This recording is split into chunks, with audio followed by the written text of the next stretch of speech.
Nós vamos falar sobre os vícios, né? Nós já falamos sobre ansiedade, depressão, falamos sobre o transtorno de déficit de atenção e hiperatividade, o TDAH, e hoje nós vamos falar sobre os vícios.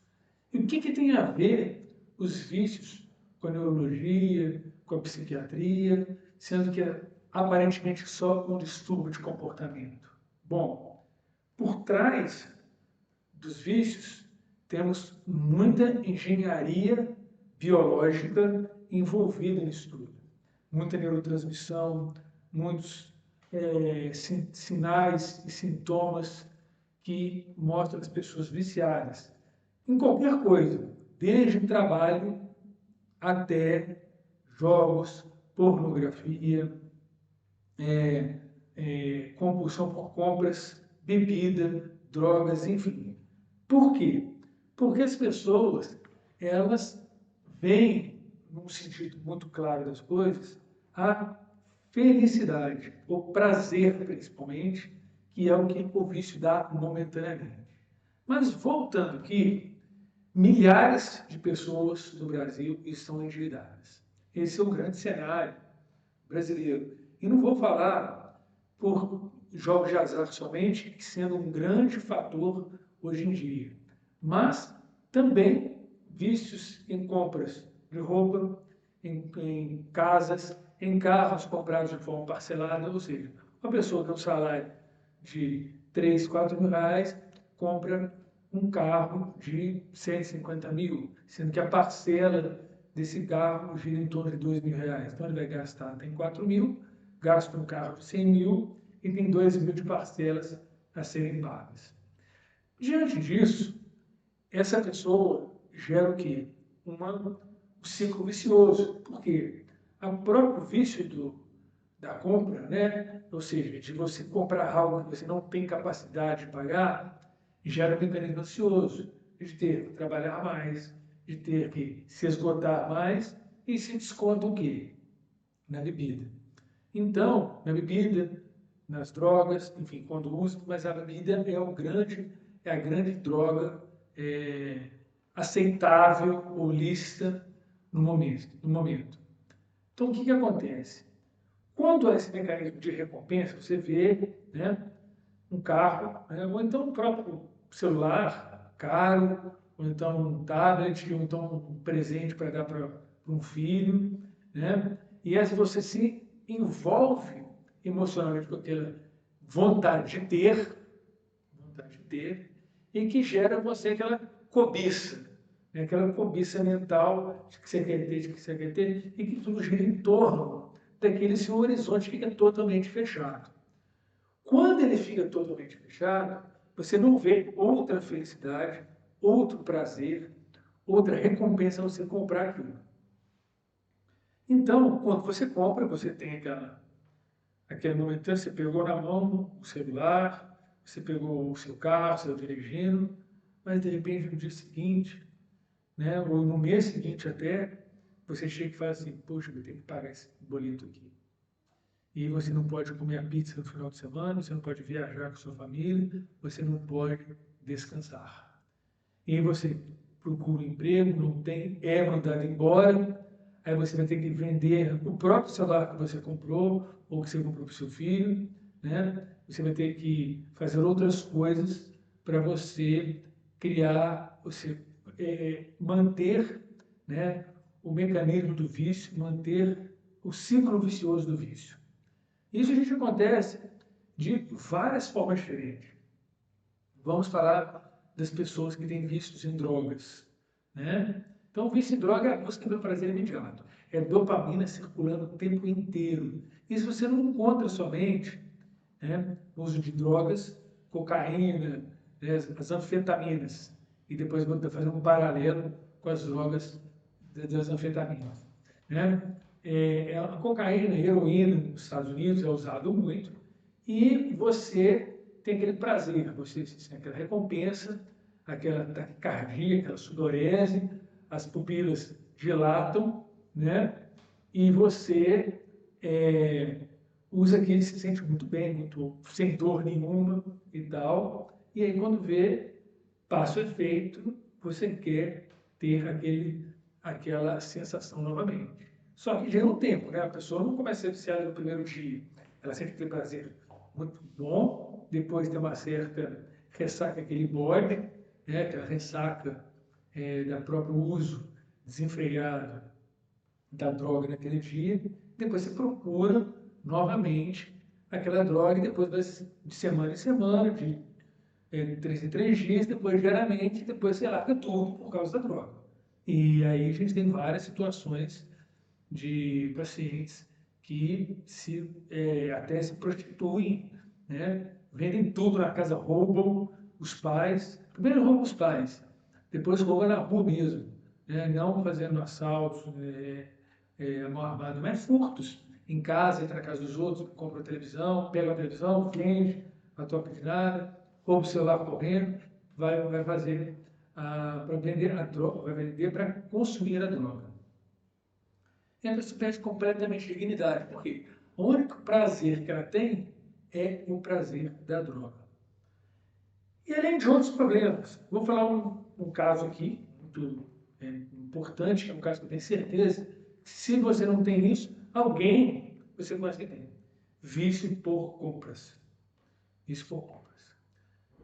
Uma mulher de 40 e poucos anos comprando roupas de forma desenfreada. Família, teoricamente, que está, marido, um empresário, muito bem sucedido, mas você vê a mulher comprando, compra uma coisa, compra outra, aí compra um celular novo, compra roupa que não usa, e ela chegou no meu consultório falando assim, doutor, eu vim aqui porque meu marido falou que vai me largar. E como é que está o casamento? O casamento não está bom e tal. Mas por quê? Porque ele trabalha muito, ele viaja muito, e eu fico sozinho em casa, tenho meus filhos e tal, e enfim. E você vê que tem uma desestrutura familiar e que ela conseguiu achar uma válvula de escape, que é o que? A compra. Que é a compra. Então ela começou comprando uma peça de roupa em lives, depois começando a comprar nas lojas, e depois voltou a comprar nas lives, e comprando roupa sem usar. Enquanto eu trouxe para o meu consultório, sempre me mostrar uma bolsa desse tamanho mais ou menos, cheia de roupas etiquetadas. De roupas que servem, né? Mas ela não gostava, ela colocava, ela não me senti bem com essa roupa aqui não. E deixava lá, não dava de presente, ficava lá, né? E comprava. Então, isso acontece e eu tenho visto várias vezes isso. Outro vício importante, chegou no meu consultório um rapaz de 24 anos, né? Novo, não tem emprego fixo, trabalha consertando bicicleta, um menino habilidoso e tudo. E ele entrou nesse jogo de celular, esse jogo de azar que existem, esses jogos que existem. E aí ele começou a ter uma relação conturbada com a namorada, não são casados, a namorada mora na casa dele com a mãe, ele mora com a mãe até hoje, e eles moram com a mãe, então tem uma briga direta, hora a menina sai de casa, hora volta, aquele negócio todo. E, moral da história, ele entrou nesse jogo de azar. E quando entrou nesse jogo de azar, ele entrou numa dívida em torno de 60 mil reais. E a mãe pagando cartão de crédito, e entrou no cartão, aquele negócio todo, fez dívida em factoring, entendeu? Então, mas por quê? Então, o que tem de comum nesses pacientes? Todos são a busca pela dopamina o tempo inteiro, pelo prazer o tempo inteiro. Então, eles não procuram não procuram o sacrifício, não procuram, né, ter algo para falar que é seu, mas no sentido da conquista. E sim de algo que comprou com dinheiro que não teve nenhuma conquista, né? Então, primeiro, o jogo de azar não tem conquista nenhuma, ele sempre perde, porque o jogo veio para perder, o jogo de azar, aquele jogo de azar, né? E no caso da compulsão por compras, é o que? Um prazer que ela não tinha no casamento, né? E Vou contar um terceiro caso aqui, de um adolescente, que isso foi muito pesado, porque ele começou a usar droga com 14 anos, não gostava de estudar, falaram que tinha déficit de hiperatividade, entrou com as medicações psicoestimulantes, mas não teve o acompanhamento adequado. Começou com a maconha dela que ele pode, depois saiu, entrou na cocaína, depois passou para o crack. É um menino com 17 anos, de família de classe média, usando crack, e chegou também a sair de casa, fugir, e até, assim, não falo a palavra ser prostituir, mas ele entrou em umas coisas meio esquisitas que o Chip não quis falar dessa forma comigo. Bom, diante disso, a gente vê que foi pela busca do prazer, e a busca do prazer é o tempo inteiro. Então, o menino completamente acabado, né? E pela busca pelo prazer. E um quarto caso que eu acho interessante também, que são coisas que teoricamente são boas, mas elas ao longo do percurso eles se tornam ruins. Vou dar um exemplo aqui. Corrida de rua, né? A pessoa começa na corrida de rua, pessoa de sobrepeso, começa a emagrecer, começa a ter bons tempos e tudo vive em função da corrida de rua. Então ele entra num gasto energético muito alto, perde gordura inicialmente, depois perde a gordura, perde a proteína, só que a dopamina é muito alta, porque é muita adrenalina ali. A dopamina e a adrenalina circulando. Sempre quando há dopamina, há adrenalina, porque são os dois mecanismos do prazer, foco e atenção. Então, nesse circuito do córtex pré-frontal, que é a parte do comportamento, ela gira em torno do prazer. Então, o que acontece? Essa pessoa entrou, tinha 75 quilos, chegou, e o prazer é tão bom que deixava de comer, deixava de se alimentar, não usava droga, não bebia, não fazia nada, e chegou a 57 quilos. Uma pessoa de 1,75 m, 1,74 m de altura. Né? 50 não é possível um homem, né? Tipo, uma mulher, mas esse caso é um caso de um homem. Enfim. E aí, mas sentia um prazer imensurável. Abandonava a família, ia fazer corrida de rua, correr 30 km por dia, correr a meia maratona todo dia, pelo simples fazer de ter aquela adrenalina. Comia o que dava para comer, né? Tinha que comer alguma coisa, senão morria, mas não tinha nem fome, porque a própria dopamina, a própria adrenalina tão alta circulando, ela já se saciava. E é teoricamente uma coisa boa. Então, até na atividade física, é uma coisa ruim. Quando você aí, essa pessoa, esse rapaz, entrou em overtraining, começou a não ter mais o prazer da corrida, e hoje não consegue nem ver uma corrida, não consegue ver nada disso, e ele quer manter a forma física, voltou ao peso mais ou menos basal, né? Ficou deprimido, né? Procurou ajuda, e eu falei, ó, dentre outras coisas, né? Eu falei com ele o seguinte, ó, primeiro, você está envelhecendo, seus tempos estão subindo, e qual o problema? Você está ganhando dinheiro com isso? Não, pelo contrário, eu estou perdendo. Bom, então mas o dinheiro não é importante. Mas o que você está ganhando com isso, do ponto de vista existencial? Né? Não, eu estou sendo melhor do que os outros. E o que isso vai te trazer sendo melhor do que mais do que eu, mais do que o fulano, mais do que o ciclano? Você está prejudicando a sua saúde porque você está correndo mais do que os outros. É isso que você está querendo dizer. Está prejudicando o convívio com a sua família, que você está correndo mais do que os outros. Está prejudicando o seu convívio com a sua esposa, porque você está correndo mais do que os outros. Então, o convívio social com amigos, com pessoas que você gosta, porque você está correndo mais do que os outros. E disso ele começou a refletir, né?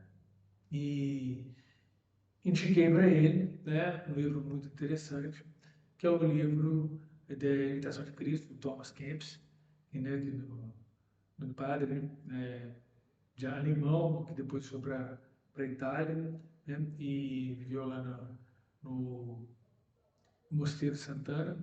Então ele leu a Imitação de Cristo, e ele viu que o grande segredo, ali está viver na humildade em servir a Cristo, mas não servir a Cristo somente, servir a Cristo por servir a Cristo. Servir a Cristo naquilo que você tem de melhor, né? Então, ele era um empresário, então ele começou a ajudar as pessoas usando o processo da caridade, né?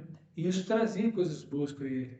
Mas, ao mesmo tempo, ele continuava, porque ele era uma pessoa viciada em adrenalina e dopamina. Então, ele sentia prazer na caridade. Eu falei, opa, então você tem que se abster da caridade um pouco.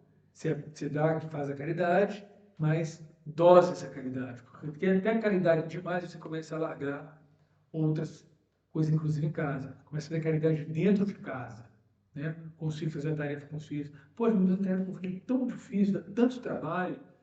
Mas então é aí que você tem que descer. Fazer uma coisa que você gosta não é caridade, é prazer. Então, a caridade só se transforma em virtude quando você faz algo que te dá sacrifício, te dá trabalho, e você depois tem a recompensa. Então, a recompensa ela sempre tem que vir depois e não antes, necessariamente que aquilo vai te dar um prazer. O prazer tem que vir depois, pode ser que você aceite, pode ser que não. O que acontece é que as pessoas buscam o prazer nas mesmas atividades. Só que depois as mesmas atividades não começam a dar o prazer que ela gostaria. Então, o que acontece aí? A pessoa que tem um quadro é depressivo, né? Por quê? Porque a dopamina caiu, a noradrenalina caiu, automaticamente depois a serotonina vai cair, que é, na verdade, a felicidade, a pílula da felicidade, o neurotransmissor da felicidade. Então, caem os três. Dito isso, ele começou então a migrar, né? Ora faz a caridade aqui, ora faz a caridade cá, faz as obrigações da casa, família, esposa, passear. Então ele tem uma vida organizada. E esses prazeres ordenados que a gente quer fazer, eles só acontecem com uma condição, quando você tem uma vida ordenada.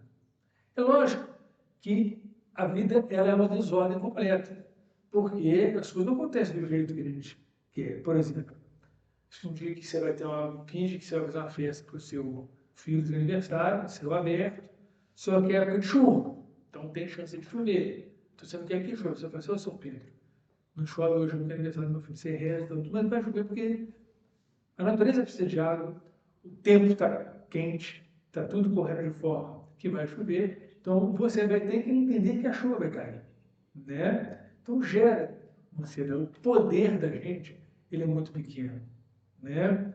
Então a ordem, ela se chama organização. A organização é você organizar desde cedo até o fim do dia o seu planejamento de vida. Isso diminui muito os vícios. Então, os vícios tudo tem a ver com a desordem. Quando eu falei da mulher, o casamento não está bom. Quando eu falei do rapaz do ensino jogo, uma vida conjugal jovem, totalmente desestruturada. E quando eu falei do menino de 16 anos, usuário de crack, uma vida estudantil completamente desorganizada. Então, ele tem... Primeira coisa, ordenar a vida dele, né, que começa desde acordar até o anoitecer. Mas antes disso, a gente vai falar esse passo a passo aqui. Por que que a ordem ela causa uma plenitude? Porque a ordem causa um prazer final ao você terminar a sua tarefa no final do dia. Só que a vida, igual a gente conversou aqui, falei de São Pedro aqui, né? A desordem do dia a dia. A desordem do dia a dia, ela é independente. Vai chover, pneu pode furar, o carro, alguém pode bater no seu carro, você pode não ter condição de... Você pode adoecer, você pode não ter condição de fazer uma coisa que você gostaria de fazer, né? No caso do meu consultório, o paciente pode faltar, ou como pode vir um paciente extra, eu vou ter que atender até mais tarde, eu não poderia fazer isso. Então, nessa desordem do mundo, você tem que ter uma organização mental para quê? Para que você não se desespere, para que você tenha prudência, temperança e fortaleza, e fazer algo justo para com o que é o mundo em si. Vamos dar um exemplo aqui muito claro, né? Pessoas que saem de casa atrasadas, ficam buzinando para o carro da frente e da rápido. Poxa, sai mais cedo. Né? Você sai em cima da hora, você chega a 2 horas, você quer sair 10 para as 2 de casa. Só que você tem que sair 1h30. Por que você não quer sair 1h30 e quer sair 10 para as 2? Porque você quer se manter desorganizado. E aí você desconta o quê? Na correria. Você começa a atrasar o seu dia e sempre é o cavalo correndo atrás da cenoura. Então, quando é o cavalo correndo atrás da cenoura, lembrando daquele, quando a gente vê aquele desenho, que coloca a varinha com a cenoura na ponta e o cavalo vai andando, é mais ou menos isso. E tudo acontece dessa forma. Como acontece dessa forma, você entende que você tem uma vida desordenada. E você chega lá, nossa, terminei o dia. Atrasando, terminei. Aí você chega assim, que o homens e mulheres que estão fazendo, hoje eu mereço. Né? Aí vai lá, abre uma cerveja, dentro de casa, vai para o barzinho. Aí, e todo dia aí é a bebida. Leva um prazer, mas leva um quadro depressivo no outro dia, e você acaba tendo um quadro de dependência. E essa dependência gera um quadro de quê? De atraso. Esse atraso vai se atrasando, vai se atrasando. Então você sempre merece, porque você sempre está atrasando. Por quê? Porque você não está fazendo algo ordenado. Quando você faz algo ordenado, você acorda no horário, se alimenta regradamente aqui, você faz o seu trabalho, vai para casa ou almoça na rua, volta, faz as coisas da parte da tarde, faz o lanche, tenta ficar. Não é igual um robô, porque o robô ele faz tudo igual, você vai fazer tudo diferente, mas os ritos da semana, da rotina, tem que ser respeitados. Isso dá uma segurança.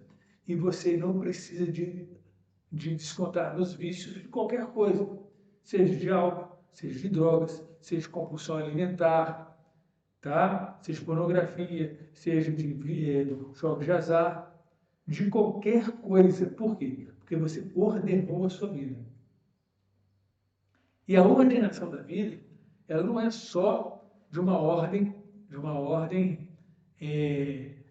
diária, de calendário, de cronograma, mas é uma ordem mental. Quando você se propõe a fazer algo, quando você se propõe a fazer algo na sua vida, a primeira coisa que você tem que pensar, será que eu estou agradando a Deus? Né? Isso que eu estou fazendo, eu só quero ganhar dinheiro, ou se eu quero ganhar fama, ou se eu quero ter sucesso, ou se eu quero ter isso, ou se eu quero ter aquilo. Não. Quando você pensa só em agradar a você mesmo, pela fama, por coisas superficiais, isso não vai para frente. A partir do momento em que você faz algo maior para a sociedade, você vai agradar a Deus, agradando o quê? Ajudando a sociedade a melhorar, ajudando as pessoas a melhorar. Então, quando você consegue fazer nesse sentido, você consegue muito resolver o problema dos outros. E quando você resolve o problema dos outros, você sente um prazer em você. Mas só que esse prazer, ele tem que ter um limite, né? Ele tem que ter uma hora. Então, quando estou gravando esse vídeo aqui, por exemplo, eu tenho uma hora para gravar esse vídeo. Depois eu vou para minha casa, vou ver meus filhos, vou trabalhar, depois e vou estudar. Eu gosto de estudar à noite e hoje é dia de semana, então que é uma regra que eu tenho. Chega no final de semana, nós vamos passear, vamos divertir, nós vamos fazer alguma coisa diferente, né? Então, é nesse sentido que a gente tem que pensar na vida, né? Então, quando a gente ordena isso, é muito bom.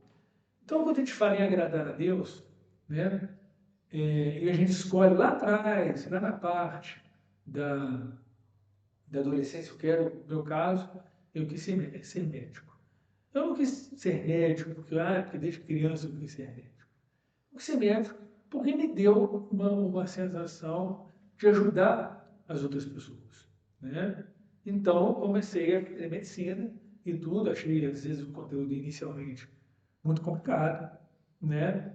E eu vou desistir Então, mas o que Deus está me pedindo aqui? Deus está me pedindo para ser forte, né? Que o objetivo não é gostar, é fazer o bem para as pessoas, né? Então, e quando você faz o bem, a própria intermediário da coisa, que é o aprendizado, que é o estudo, que é o próprio conteúdo, ele se torna parte de ajudar as outras pessoas. Ele é uma ferramenta. E por isso que fala que o médico é uma ferramenta de Deus. Porque a gente quer ajudar as outras pessoas, mas fazendo o quê? Pelo nosso conhecimento. Então, o conhecimento pelo conhecimento por si só, primeiro teria graça nenhuma, teria abandonado a profissão. Então, como tu ajuda outras pessoas a melhorar, a ser melhores, a estar melhores, ter saúde e tudo, eu consigo fazer com que a minha missão de ajudar as pessoas, né, consiga vir à tona. E várias pessoas, né, por exemplo, então tá, tudo tem que ser médico? Não, de forma alguma. Tem que ter as aptidões. Tem pessoas que, vamos supor, vamos colocar um outro exemplo, que um pedreiro, ou um servente pedreiro, tanto faz, eles não tem problema algum. Mas se eles entregarem uma casa boa e a pessoa está feliz, sendo honesta, ele está agradando a Deus. A pessoa fica satisfeita com o serviço, quando falou muito obrigado, nossa, que bonito que você fez, como é que ficou lindo, ficou muito melhor do que eu imaginava. Você fez o seu trabalho para Deus. Né? Você, professora, quando você entrega um menino melhor, nossa, como o filho está mais, aprendeu mais, como ele está se comportando melhor, né? Como ele está fazendo a conta de matemática melhor, como está lendo melhor, essa é a gratidão que a gente tem que receber. E que a parte financeira, né, ela é uma armadilha. O vício pelo dinheiro, né, que é a avareza, é um vício pelo dinheiro que é perigosíssimo. Por quê? Porque a pessoa começa a migrar, isso é muito bom, então vou migrar para o dinheiro. Mas o dinheiro não traz felicidade, ele traz facilidade. E nem sempre a facilidade vai ser resolvida, tá? Felicidade não traz. Senão só pobre tinha depressão, que a gente mais vê é rico deprimido. Então, e essa busca do vazio interior que o dinheiro dá, porque não é o dinheiro, é o preenchimento através da sua obra. Né? Então, o preenchimento através da obra é que dá o quê? A dopamina, dá a endorfina, melhora a citocina, melhora a serotonina e melhora a dopamina. E sem a gente falar em drogas, sem a gente falar em remédios. Então, quando a gente ordena a vida da gente, né? Ah, hoje eu vou chegar aqui, vou tomar um café, 9 horas eu vou lanchar, meio-dia eu vou almoçar, 3 horas eu tomo um café, 6 horas, 7, 8 horas eu vou lanchar e tal. E esse aqui eu vou fazer esse vídeo aqui agora, depois eu vou almoçar, depois eu vou trabalhar à tarde, depois eu vou levar o menino no futebol, vou vê-lo jogar futebol, porque ele quer que eu veja jogar futebol, embora às vezes eu não estou afim de vir, mas eu tenho que ir lá ver com o pai, né? Vou lá ver se fico lá sentado, parar dentro de jogar futebol, parabenizo ele pela dedicação e volto para casa. Né? Então vou fazer outras tarefas que eu tenho que fazer, né? E que às vezes, como a gente falou, a vida não é uma esteira de produção, né? Ela é uma esteira, mas que ela pode ser flexível. E essa flexibilidade que a vida nos dá é que causa o prazer. Se a gente fizer todo dia a mesma coisa, acordar no mesmo horário, dormir no mesmo horário, fazer as mesmas coisas, isso dá tédio para qualquer um. Até para mim, até para a pessoa mais metódica, mais sistemática, quando ela fica entediada. Porque ela tem que fazer algo diferente. Né? Nós não estamos falando para fazer algo diferente, nós estamos fazer ordem. Ordem é uma coisa, fazer o que está dentro da ordem é completamente diferente. Porque o advogado vai ter uma ordem, o médico tem uma ordem, o pedreiro tem uma ordem, e a ordem é você que faz, para você não se sentir apertado. Mas, voltando aqui no sentido da parte da dopamina, então por que as pessoas hoje procuram, né, se tratar sobre esse tipo de coisa, né, dos vícios e tudo? E os médicos se propõem a usar as medicações. Esse é um grande problema. Né? Começam a ter muitos rótulos. Né? Ah, você tinha hiperatividade na criança, depois ficou adulto, você teve, você tem um quadro de depressão crônica, você tem uma borderline, você tem uma depressão menor, você tem uma distimia, você tem várias coisas. E isso, para rotular as pessoas, é muito fácil. Esse rótulo, que eu condeno totalmente, embora eu possa rotular as pessoas, mas de forma inteira, mas nunca extravasar para elas, porque fica maculado.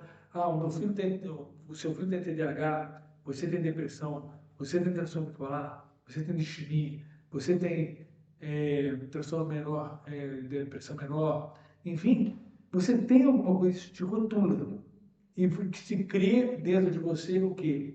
Uma vítima, né? Uma vítima que você nunca vai sair, né? Mesma coisa, vou dar um exemplo aqui, parecido. Ah, eu não posso, porque eu tenho fraqueza, porque eu sou diabético, não posso, porque hoje tem vários tratamentos para diabetes, as pessoas vão normalmente, né? E por que os diabéticos são melhores que os outros, independente do grau de diabetes ou o grau de diabetes serem idênticos? Porque o que está é em como você encara a diabetes. Tem uns encaram como obstáculo, outros encaram como resiliência e como desafio. Ah, eu tenho pressão alta, não posso. Ah, minha família é de gente obesa, eu não consigo emagrecer. Ah, lá em casa ninguém conseguiu estudar, então eu não consigo, vou estudar também. Ah, todo mundo trabalha na minha casa, então eu não vou estudar. Ou todo mundo estuda na minha casa, eu sou obrigado a estudar, não quero trabalhar. Enfim, então vai criando uma série de, é, de máculas, que a gente fala, marcas mentais, que depois a gente grava fica difícil. Então as pessoas procuram o meu consultório, com os outros colegas, só que há uma questão que é muito importante do que? Da gente desmascarar essa visão, né, que já foi colocada de qualquer dessas doenças que eu falei. Não, a pessoa é diabética, tem que tomar remédio, tem que se comportar como diabético, né? Ah, mas então você não pode comer açúcar, você não pode comer banana, você não pode comer biscoito doce. É uma regra que Deus impôs, que o corpo dele impôs a ele. Ah, eu sou hipertenso, mas peso 150 quilos. Se você pesar 100 quilos, você não vai ter pressão alta. Ótimo, tudo vou ter. Então você vai preferir, né, emagrecer do que tomar um remédio para pressão. E hoje há uma inversão, as pessoas preferem tomar remédio. Para quê? Para tirar os sintomas. Os sintomas. Então as medicações, elas tiram os sintomas. Elas não tratam a doença mental ou psiquiátrica, tá? Que a pessoa do TDAH, ela nunca fica curada com a medicação. O depressivo nunca fica curado com a depressão, com a medicação. Você já viu algum depressivo largar o antidepressivo? Eu pouco vi. As pessoas só aumentam. No meu consultório só tem gente tomando, trocando medicação, porque essa aqui já passou, essa aqui já passou, essa aqui já não deu, essa aqui já não deu, essa aqui já não deu. E o que acontece? Aí começa a associar. E quando começa a associar, a pessoa começa a ter vários efeitos colaterais. E ela não consegue fazer atividade física, não consegue trabalhar, não consegue. O que ela quer fazer? Ela fica obesa, fica hipertensa, às vezes fica diabética, colesterol alto, não consegue fazer atividade física e ela quer entrar onde? No serviço de aposentadoria, isso com 30, 40 anos. E ela se sujeita, uma pessoa que ganha 5 mil reais, por exemplo, ela se sujeita a ganhar 1.500, 18 reais, proporções para ficar em casa. Sem conseguir colocar o nariz na rua, porque não consegue trabalhar. Eu não estou contra de trabalhar mais. Como uma pessoa de 30 e poucos anos, sem doença física nenhuma, não dá conta de trabalhar? Porque existe, e não é uma, não é duas. Eu conheço essa geração Z, então, eu conheço, por exemplo, a cada 10 pessoas, 3, 4 não querem trabalhar, não conseguem, vivem quê? Dos pais, que são velhos, tem tanto pai com 60 anos, aposentado, ou que os pais continuam trabalhando, e eles em casa, jogando jogo de azar, jogando joguinho de celular, jogando um monte de coisa que vocês podem imaginar, vendo pornografia, usando droga, fumando maconha. Então, é isso que acontece. E aí faltou lá atrás a ordem de desenvolvimento do caráter, da personalidade dessa pessoa. Então quer dizer que todo TDAH ele é por formação de caráter e personalidade, sim. Mas eu tenho história genética. Tudo bem, você tem história genética. Mas só que ninguém falou que você não tem TDAH. Mas ninguém falou que você tem que todos têm que tomar remédio para controlar o TDAH.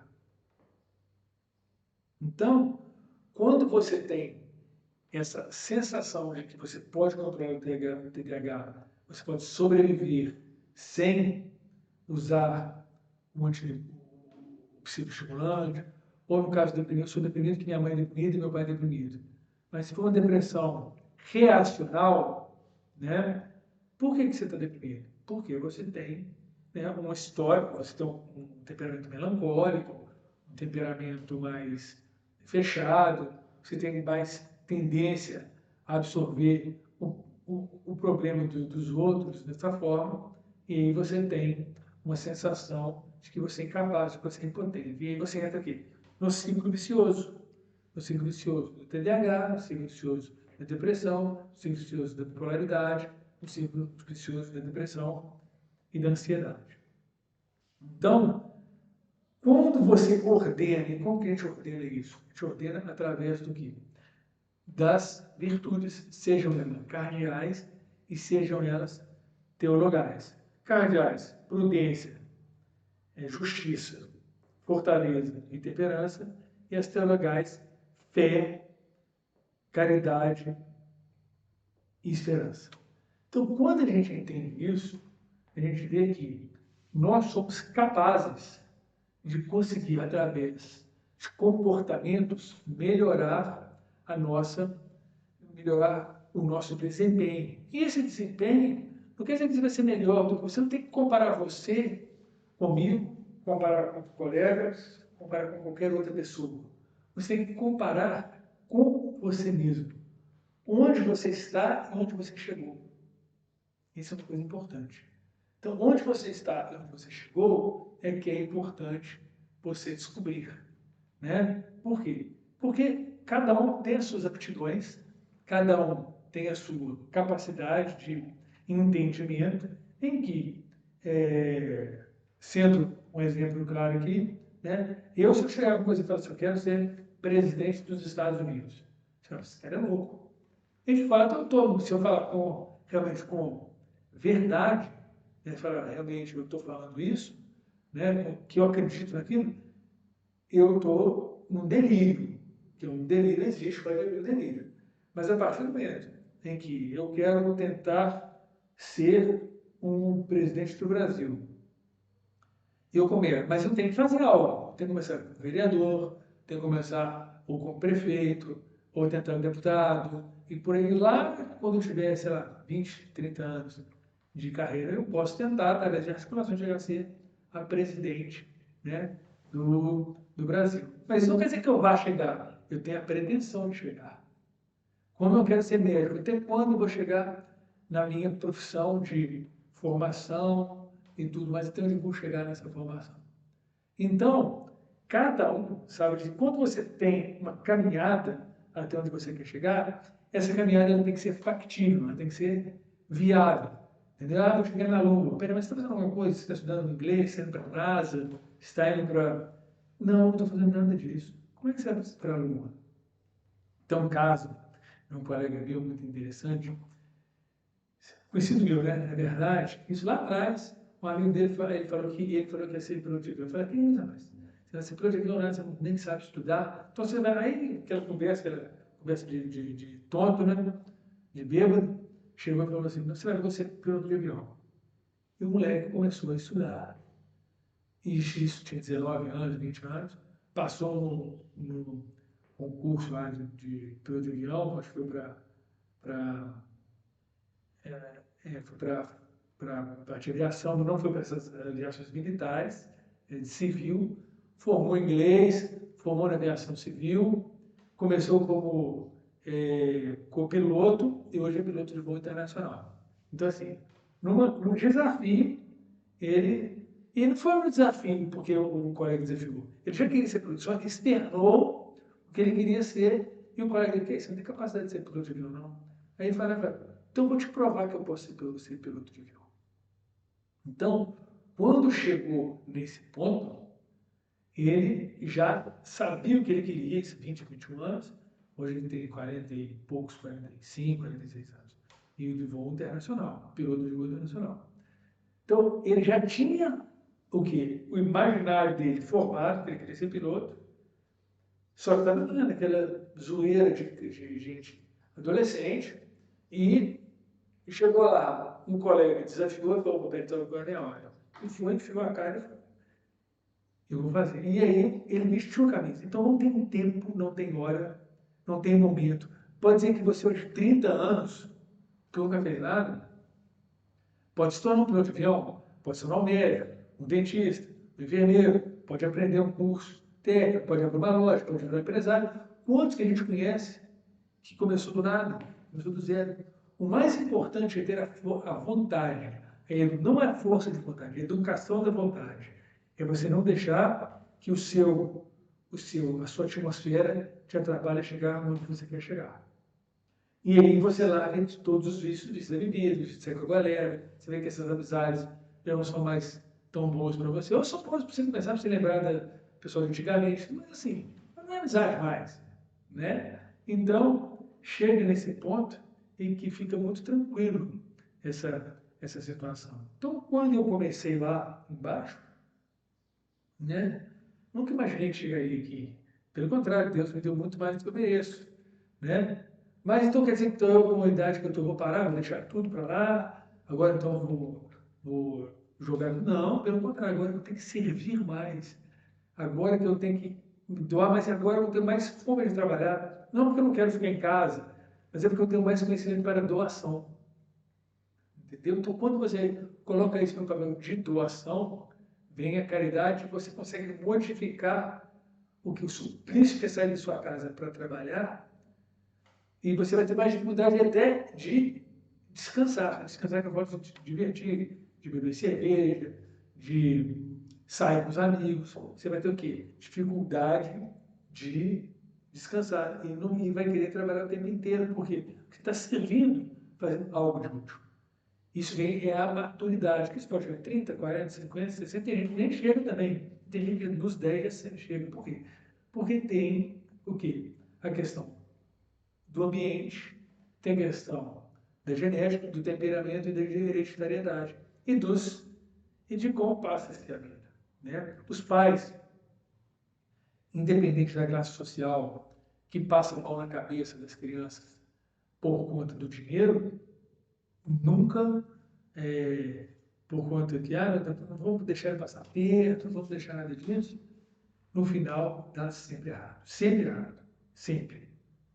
A não ser que as pessoas entendam, eu estou te dando, mas você daqui a pouco você vai ter que trabalhar para conquistar isso.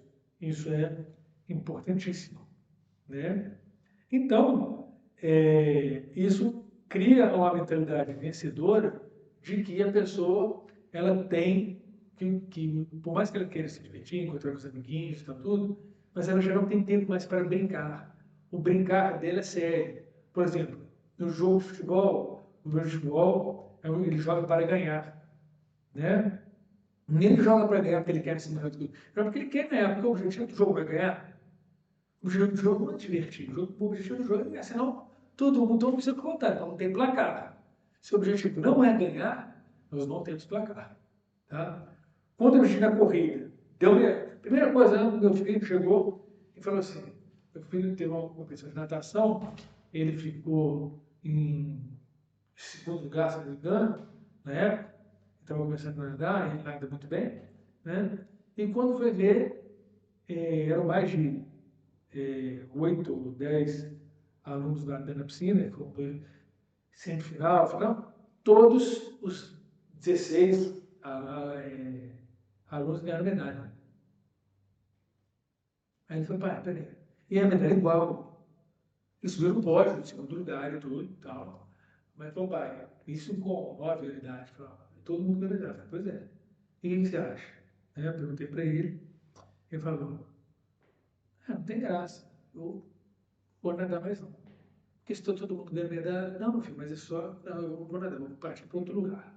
Aí foi para outro esporte, onde não tem medalha para todo mundo, e aí ele começou a entender, agora tem medalha para todos, mas pelo menos ele entende que a medalha não é o grande valor. O grande valor é onde ele está localizado. Então, a medalha, quando dá para todos, não está aqui eu concordar ou não, né? Mas eu entendo que a medalha é só um exercício de que a pessoa foi lá e fez. Mas o que vale é a posição do ranking dele.